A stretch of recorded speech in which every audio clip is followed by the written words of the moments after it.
하나님 말씀 디모데후서 4장 1절 보겠습니다. 디모데후서 4장 1절 8절까지 우리 같이 합독하겠습니다. 디모데후서 4장 1절 8절까지 함께합니다. 하나님 앞과 살아있는 자와 죽은 자를 심판하실 그리스도 예수 앞에서 그가 나타나실 것과 그의 나라를 두고 엄히 명하노니 너는 말씀을 전파하라. 때를 얻든지 못 얻든지 항상 힘쓰라. 범사의 오래 참음과 가르침으로 경책하며 경계하며 권하라. 때가 이르리니 사람이 바른 교훈을 받지 아니하며 귀가 가려워서 자기의 사욕을 따를 스승을 많이 두고 또 그 길을 진리에서 돌이켜 허탄한 이야기를 따르리라. 그러나 너는 모든 일에 신중하여 고난을 받으며 전도자의 일을 하며 내 직무를 다하라. 전제와 같이 내가 벌써 부어지고 나의 떠날 시각이 가까웠도다. 나는 선한 싸움을 싸우고 나의 달려갈 길을 마치고 믿음을 지켰으니 이제 후로는 나를 위하여 의의 면류관이 예비되었으므로 주 곧 의로우신 재판장이 그날에 내게 주실 것이며 내게만 아니라 주의 나타나심을 사모하는 모든 자에게 도니라. 아멘. 예. 못 지내셨으면 솔직하게 그냥 못 지냈다고 그렇게 하세요. 잘 지낸 것처럼 하니까 안 알아지잖아요. 난 너무 힘들었어 이렇게 말하고 이따 점심 먹을 때 뭐 때문에 힘들었냐고 그러면은 다 이런 일이 너무 어렵고 힘드니까 나를 위해서 좀 기도해 달라고 그렇게 부탁하시기 바랍니다. 특수전도주의를 지키는데 특수전도기관에 소속되어 있는 많은 목사님들이 계시는데 지금 현재 사회선교단을 이끌고 있는 단장님은 저쪽 어디입니까? 저기 군인 훈련소 있는데 논산에 계시는데 이번에 이제 임원 수련회 갔다 오셔서 본인이 오른 게 아니라 부산에 있는 목사님이 임원 수련회가 끝난 후에 글을 올렸어요. 사회선교단 장애인 논산에서 장애인 사역을 하시는데 목사님이 일주일에 3번씩 투석을 한답니다.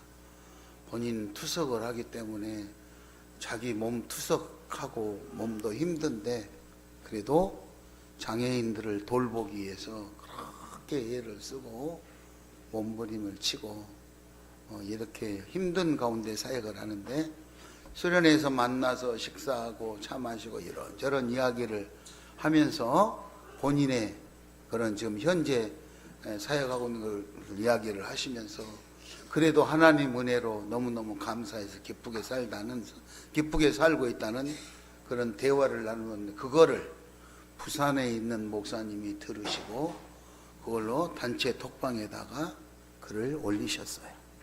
본인이 이야기를 하면은 본인이 자랑한다고 사람들이 그럴 텐데 삼자가 이야기를 듣고 본인이 너무너무 감동을 받아서 나도 많은 것을 깨달았다고 그러면서 올리니까 그 톡방에 있는 100여 명의 많은 목사님들이 너무너무 은혜스러워서 우리도 목회 현장에서 나도 그렇게 하겠다고 그런 댓글들을 쭉 달더라고요. 아마 오늘 이 예배에 참여하신 우리 시온교회 성도님들도 살아가는 과정에 여러 가지 삶의 현장이 어려운 그런 분도 있을 것이고 생각보다는 좀 그래도 여유 있게 지낸 분도 있고 여러 가지 상황이 각각 개인마다 상황이 다를 수 있겠죠. 어쨌든 어떤 상황에 놓여 있던 우리가 형편과 처지가 다르더라도 우리가 다 해야 될 것은 복음을 전하기 위해서 하나님의 말씀을 전달하기 위해서 최선의 노력을 경주해야 된다는 사실입니다. 꼭 그렇게 노력할 수 있기를 바랍니다. 당시 사도 바울은 디모데에게 편지를 보내는 사도 바울이 보냈던 마지막 편지입니다.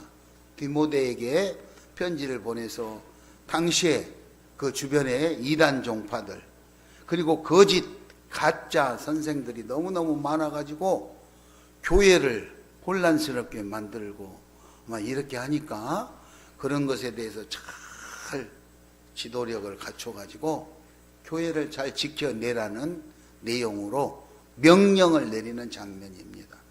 권고, 명령하는 장면이죠. 오늘 우리가 신앙을 지키고 우리의 가정을 지키고 우리 교회를 지키기 위해서는 어떻게 해야 될까?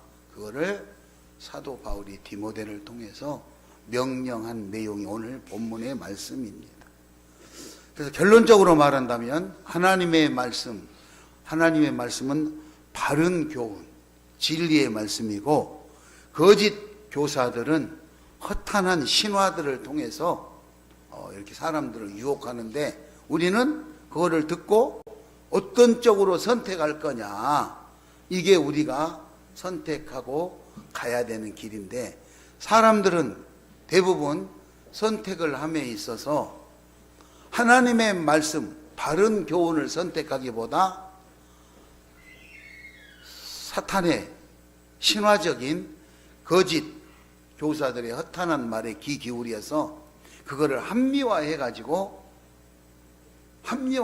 그렇게 삶 현장에서 그렇게 하다가 내중에 어려움을 당하는 그런 내용으로 본문이 짜여져 있는 거예요.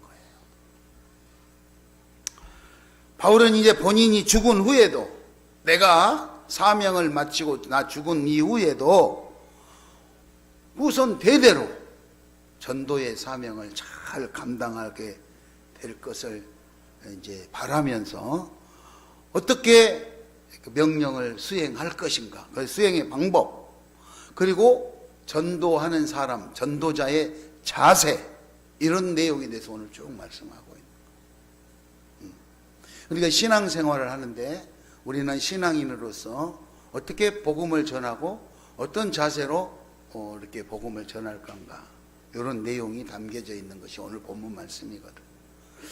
교회를 열심히 다니고 하나님을 믿는다고 하면서도 세상 속에 나가서 보면 그 사람이 하나님을 믿고 따르는 사람인지 아니면 특정한 인물들, 예를 들면 정치 지도자들이라든가 기타 이런 곳에서 신화를 믿고 자기들의 그 잘못된 진리를 전파하는 그 사람들에게 휩쓸리는 그런 삶을 살고나 있지 않는지 한 번쯤 우리가 잘 살펴봐야 된다는 것이죠. 특수전도 기관에 종사하는 많은 목사님들은 급여가 없습니다. 병원 선교, 여러분들 병원에 가보면 아시겠지만 병원에 가면은 우리 교단뿐만이 아니라 사람들이 병원 교회에서 예배드리면서 그 전도지도 주고 때로는 뭐 여러 가지 상담도 해주고 하잖아요. 병원의 환자들이 누가 뭐 헌금을 얼마나 의무적으로 하겠습니까? 그러니까 급여를 줄 수가 없어요. 장애인 선교도 마찬가지고요. 다 그런 상황이에요. 문서 선교하는 거기도 마찬가지고, 사회복지 쪽에서도 이제 좋은 기관에 소속이 되어 있는 사람들은 사회복지 기관에서 급여를 수령하지 교회에서나 헌금으로 해서 생활비를 주거나 이러지는 못해요. 말 그대로 헌신적인 그런 삶을 살죠. 또한 현재 우리 한국 교회에 있는 많은 교회들이 약 한 70% 이상이 미자립 교회라고 말을 하고 있습니다. 미자립 교회는 교회가 스스로 자립을 해 나갈 수 없는 그런 경제적인 상태에 놓여 있다, 이 말이죠. 예를 들어서 뭐 임대료를 준다던가 전기료, 공과금 이런 것들을 충분히 운영하면 내고 목사님의 사례비나 생활을 충분히 생활할 수 있도록 해서 하나님과의 목회만 전념하도록 해야 되는데 현실적으로 그러지 못한다 이거지. 그래서 많은 작은 교회 목사님들이 주일날 예배드리면 월요일부터 생활비를 벌기 위해서 이것저것으로 막 다니는 모습들을 봅니다. 그런데 참 희한한 것은 목사님들이 교회에서 이렇게 목회만 하고 생활비 주고 오면 존경하는 사람들이 많은데 생활비 벌로 그렇게 뛰어다니면 또 존경하지 못하고 이렇게 얕잡아 보거나 이런 경우도 종종 발생하는 것을 봅니다. 그래서 오늘날 특수전도기관에서 하나님께서는 모든 영혼, 이 교회 여기 오는 뿐만 아니라 어떠한 곳에서 어떠한 형편으로 지금 놓여있던 수많은 모든 영혼들을 다 복음이 전달되어져서 그 영혼을 구원하기를 원하고 계시는데 누가 가서 전달을 할 거냐? 그렇죠? 누가 가서 전달?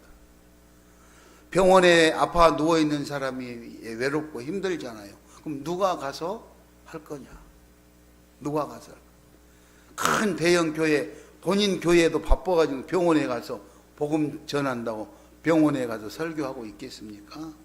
장애인 사역, 복지 사역, 문화 사역, 온갖 여러 가지 상황 속에 놓여 있는 곳에 하나님은 그곳에 맞는 일꾼들을 뽑아서 그렇게 하고 있어요. 해외 선교도 마찬가지요. 해외 선교도요, 가서 보면 정말 환경이 너무너무 열악해 가서 정상적인 삶을 살 수 없는데 그곳에 가서 복음을 전하기 위해서 애쓰는 그런 모습들을 봅니다. 뭐 남의 일처럼 멀리 있는 것 같은 남의 일 같은데 그렇지 않습니다. 우리 식구들 중에서도 많잖아요. 최근에 뭐 그 다니엘 기도회 강사로 이렇게 섭외가 돼서 다녀가셨던 우리 김기석 장로님과 이명수 전사님 며느님이 그 어린 나이에 단기 선교로 캄보디아에 갔다가 하나님 은혜로 감동돼서 그래서 거기서 계속 남아서 선교사가 돼가지고 살다가 이렇게 결혼을 해서 그런 선교적인 내용 이야기가 쭉 있잖아요.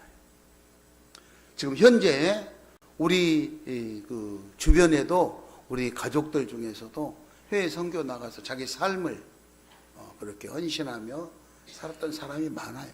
대학 졸업하고 나면 좋은 직장에 대형 큰 회사에 들어가서 봉급도 많이 받고 잘 살고 싶지요. 그럼에도 불구하고 봉급도 안 주는 하나님 일에 뛰어들어서 헌신하고 애를 쓰는 그런 사역자들이 우리 주변에는 얼마든지 많이 있다 이거죠. 그러면 그 사람들이 뭐 그렇게 굶어 죽고 못하느냐? 그렇지 않아요. 특수한 하나님의 사명을 감당하는 사람들이 하나님 은혜로 살아가고 있다는 사실입니다. 자, 그렇다면은 오늘 바울이 말하는 하나님의 명령을 수행하는 방법은 본문에서 어떻게 수행을 할 것인가? 첫 번째는 따라서 합니다. 말씀 전파에 전력하라. 말씀 전파에 전력하라. 예. 하나님 말씀을 전달하는데 최선을 다해야 된다 이거죠.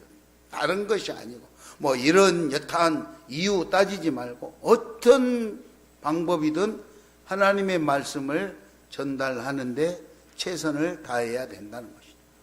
대중 앞에서 선포하고 모든 사람들 앞에 담대하게 선포해야 된다. 오늘 4장 1절에 보면 하나님 앞과 예수님 앞에서 엄히 경고하니 너는 말씀을 전파하라. 엄중하게 경고하니 말씀을 전파하라 그랬어. 해도 되고 안 해도 되고 이게 아니라 하나님 앞에서 예수 그리스도 앞에서 너에게 경고하니 말씀을 전파하라. 그러니까 어떤 상황에서 어디든 뭘 하더라도 하나님 말씀을 꼭 전달하시기를 바랍니다. 자신의 생각을 전달하는 것이 아니에요. 자신의 생각이나 자기가 받은 지식이나 상상이나 이런 것 가지고 하는 게 아니고 온전한 순전하고 분명한 하나님의 말씀을 전파하는 거예요. 하나님의 성경 말씀을 자기 유리한 대로 자기 좋아하는 대로 가공시켜서 전달하는 것이 아니고 사실 그대로 전달하는 거예요.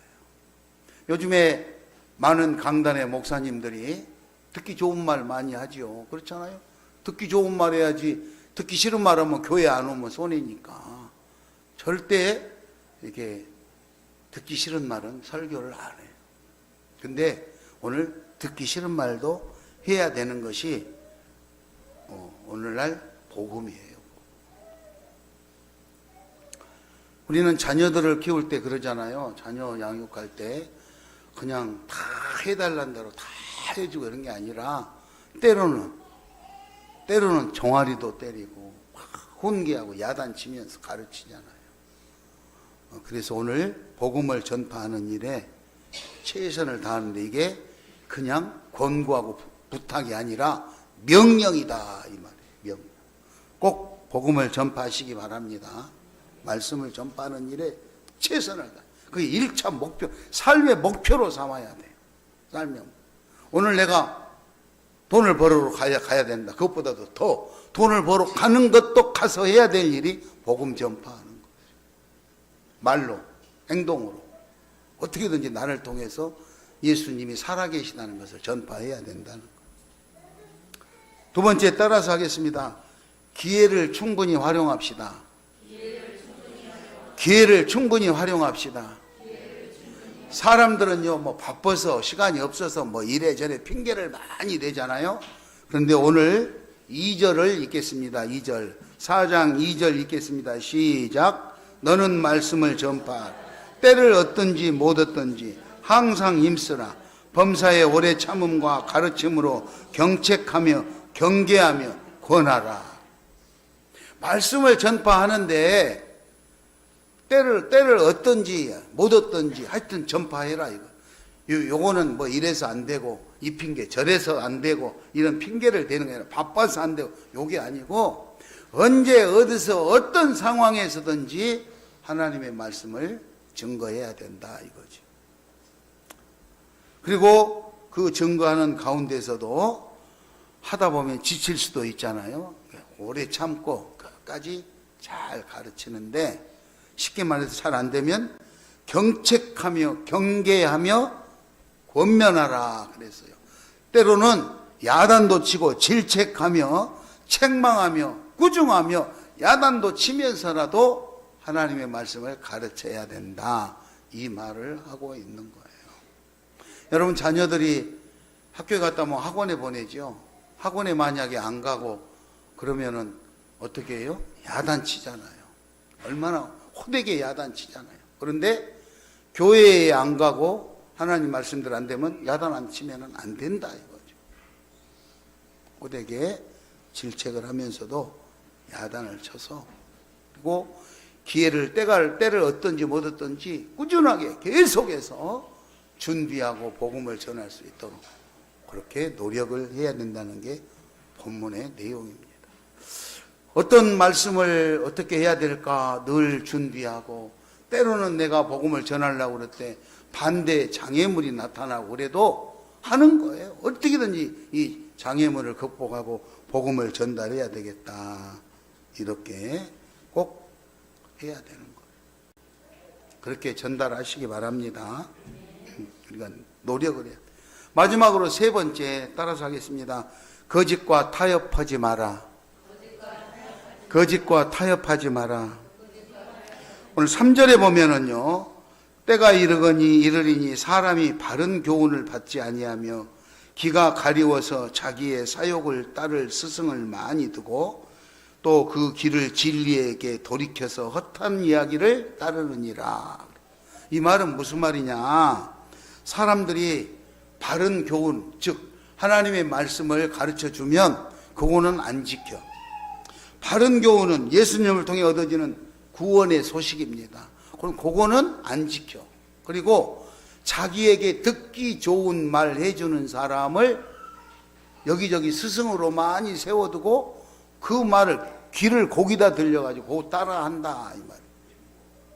그러니까 진리의 말씀은 자기 귀에 거슬려서 수용하지 않고 자기 듣기 좋아하고 자기가 좋아하는 것만 따라서 이렇게 한다 이 말이죠. 그러면은 옳지 않다는 것입니다. 복음을 듣기를 거부하고 진리의 길에서 멀어지고 허탄한 신화에 집착하면서 멸망의 길로 간다는 사실. 그렇게 가다 보면 바른 길에서 이탈해서 어느 날 내가 이상한 곳에 가 있는데도 그거를 구분하지 못하고 유혹에 넘어가서 망령되고 허탄한 신화에 빠지게 된다는 거예요. 이번에 필리핀 수련회를 갔어요. 뭐 여기저기 많이 다녔지만 수요일 날 필리핀 까비떼 신랑에 있는 온누리 교회에 갔어요. 온누리 교회에 갔었는데 그 선교사님이 2달간 연습을 했대요. 2달간. 그래서 따갈로어로 노래 찬양을 3곡을 연습을 하고 우리 한국어로 2곡을 연습을 했다고 그러면서 그 청년들이 뭐 하이스쿨이니까 중학생, 고등학생, 뭐 또 대학생도 끼어 있다고 그러더라고요. 이런 아이들이 앞에 와서 찬양 율동을 하면서 찬양을 뜨겁게 했어요. 참여한 목사님들이 감동받아가지고 은혜 받고 감동받아서 감사헌금을 하고 싶을 때 봉투 좀 주시오 막 이래가지고 봉투를 줘서 즉석에서 또 다른 프로그램이 만들어졌어요. 그 아이들은 자기들은 최선을 다해서 찬양을 하고 은혜를 나누고 그리고 예배가 마쳐진 이후에 그 필리핀 청년들을 학생애들을 다 앞에 무대에 이렇게 둥그렇게 원형을 해서 앉히고 거기 온누리교회 목사님과 이번에 수련회 갔던 모든 목사님들을 앞으로 불러내서 안수 기도를 하고 그리고 거기 현지에 있는 그 온누리교회 목사님이 축복 기도를 마감으로 이렇게 하면서 그러면서 그 예배가 마쳐졌어요.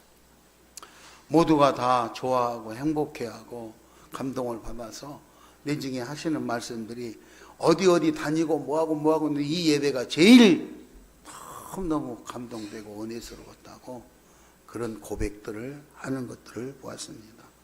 사람들이 어떤 방법과 통해서 여러 가지 기쁨을 얻을 수 있고 문제를 해결해 줄 수 있지만 하나님 앞에 예배함으로 인해서 그 예배를 통해서 얻는 기쁨이 최고의 기쁨이었다고 그렇게 고백했습니다. 사랑하는 우리 시온 가족 여러분들이 놓여있는 삶의 현장은 다 다양해서 다를 수가 있어요. 다 각자가 다르겠죠.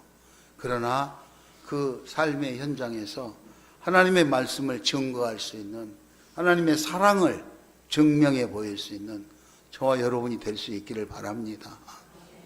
방법에는 이제 말씀을 전파하는 방법에는 첫째 말씀을 전파하는데 최선을 전력 다하고 두 번째 기회를 충분히 활용하는 거예요. 그냥 평소에 마지막으로 세 번째 거짓과 타협하고 적당히 하는 게 아니고 오직 하나님의 말씀을 꽉 새겨서 그렇게 해야 돼요.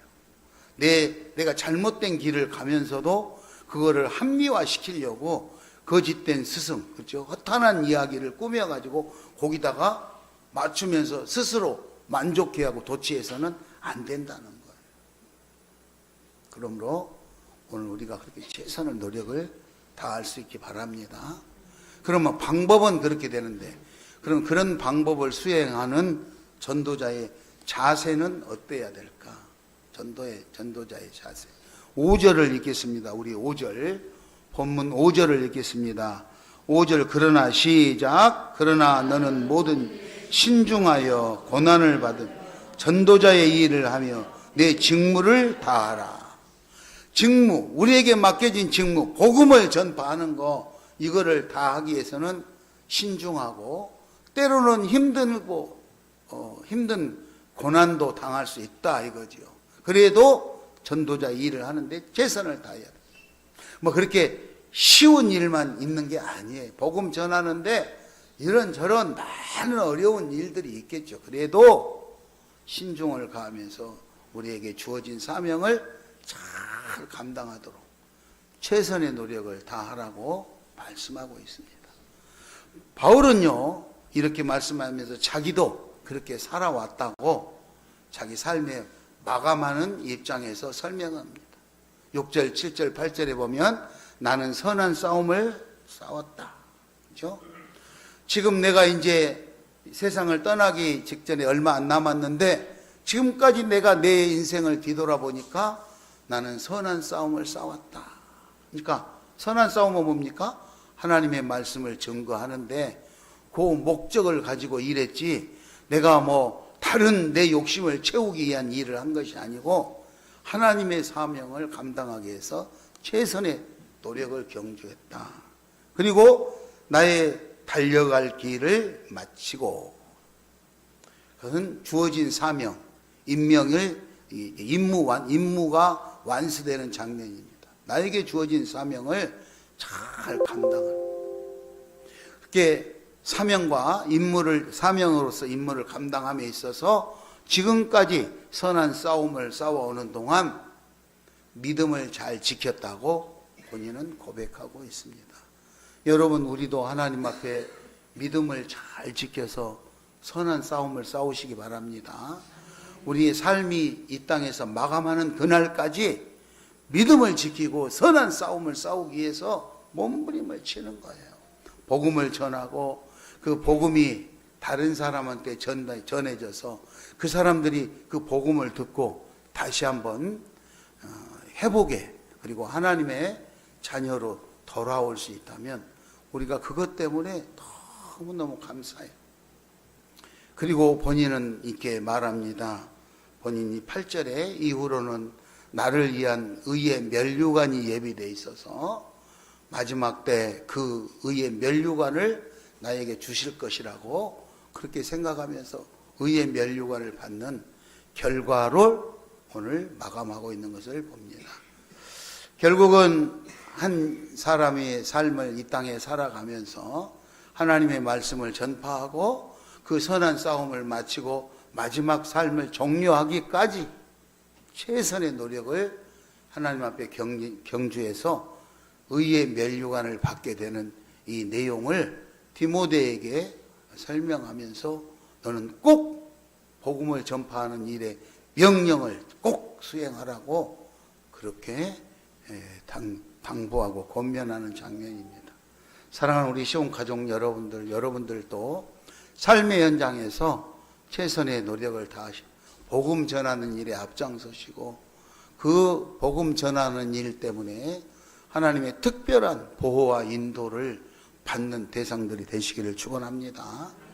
이번에 필리핀에 갔을 때 참 많은 일들이 있었어요.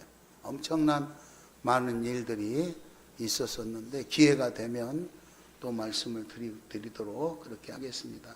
우리 이 시간 가슴에 손을 얹고 한번 기도할 때요, 하나님, 나도 말씀을 전파하는 일에 최선을 다하는 사람이 되게 해주세요.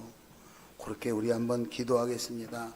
내가 하나님 말씀 전하는 일에 최선을 다해야지 내 생계 유지가 걱정이 돼가지고 세상 거짓된 것들과 적당히 타협하고 이런 삶이 아니라 하나님의 진리를 위해서, 하나님의 놀라운 영광을 위해서 그렇게 복음 전하고 멋있게 승리하는 의의 면류관을 향해 달려가는 그런 내가 되게 해달라고 다 같이 기도하겠습니다.